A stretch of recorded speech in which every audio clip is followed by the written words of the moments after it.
साकामोतो days another action anime. और साकामोतो days को तो जब फर्स्ट में भी इंक्लूड किया गया था तो मैंने सोचा कि मुझे तो इस पर बात करनी ही चाहिए, तो हियर आई एम। तो साकामोतो डेज एनिमे तारो साकामोतो के लाइफ पर बेस्ड है, जहाँ साकामोतो एक हिटमैन है और आप इसे हिटमैन की दुनिया का गोट भी कह सकते हो। और साकामोतो से सारे बुरे लोग डरते हैं और उसमें पोटेंशियल तो बहुत ज्यादा है, मतलब इतना कि आप ये मान लो कि आराम से एक पूरी गैंग को अकेले फिनिश कर सकता है। लेकिन ये सब तो उसका पास्ट था। बाद में उसको एक आओई नाम की लड़की से प्यार हो जाता है और वो उससे शादी कर लेता है और अपनी हिटमैन की जॉब को छोड़ देता है और अब वो एक कन्वीनियंस स्टोर चलाता है। और फिर उसकी एक बेटी भी होती है। जहाँ साकामोतो शादी से पहले ऐसा दिखता था, वही साकामोतो शादी के बाद अब कुछ ऐसा दिखता है, लेकिन उसका सिर्फ वेट ही बड़ा है। उसके रिफ्लेक्स सब कुछ पहले की तरह ही है। और थोड़ा अच्छे से समझने के लिए मैं इसके 2-3 चैप्टर पर एक्सप्लेन करूंगा ताकि थोड़ा इंटरेस्ट बन जाए। जहाँ शादी और बच्चे होने के बाद साकामोतो से मिलने एक शिन नाम का आदमी आता है, जो हिटमैन की लाइन में साकामोतो का जूनियर था और इसके पास एक स्पेशल पावर है कि ये माइंड रीडिंग कर सकता है। और वो यहाँ इसीलिए आया है क्योंकि साकामोतो ने हिटमैन की जॉब छोड़कर एक क्राइम करा है जिसकी सजा है मौत। और शिन साकामोतो को मनाता है, लेकिन ना मानने पर उन दोनों के बीच फाइट होती है, जहाँ शिन उसको शूट कर देता है,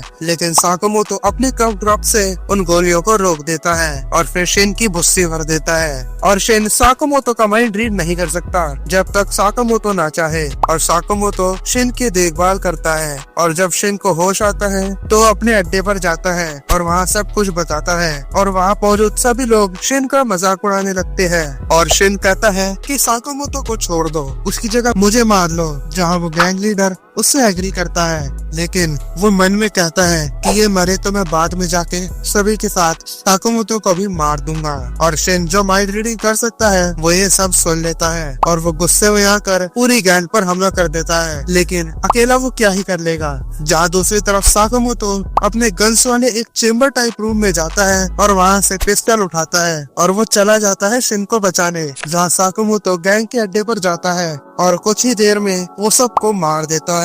मतलब भले ही वो मोटा हो गया है, लेकिन उसके रिफ्लेक्स और पावर दोनों ही पहले की तरह है और वो शिन को रेस्क्यू कर लेता है। और साकामोतो शिन को अपनी दुकान का छोटू बना लेता है। और इंटरेस्टिंग बात ये है कि साकामोतो कभी भी किसी को जान से नहीं मारता क्योंकि उसकी वाइफ ने उसे मना करा है। कहानी में और भी कैरेक्टर आते हैं जैसे नकासे जो एक पुलिस ऑफिसर है और लू जो एक ट्राइड फैमिली से बिलोंग करती है, जिनके बारे में तुम्हें सीजन 1 में पता चलेगा। और साकामोतो डेज एनीमे 11 जनवरी 2025 से एयर होगा। और अगर आप साकामोतो डेज एनीमे को देखना चाहते हो तो आप इसे टेलीग्राम नेटफ्लिक्स से देख सकते हो। इसी के साथ वीडियो खत्म। वीडियो अच्छी लगे लाइक करना और हाँ सब्सक्राइब जरूर से कर देना।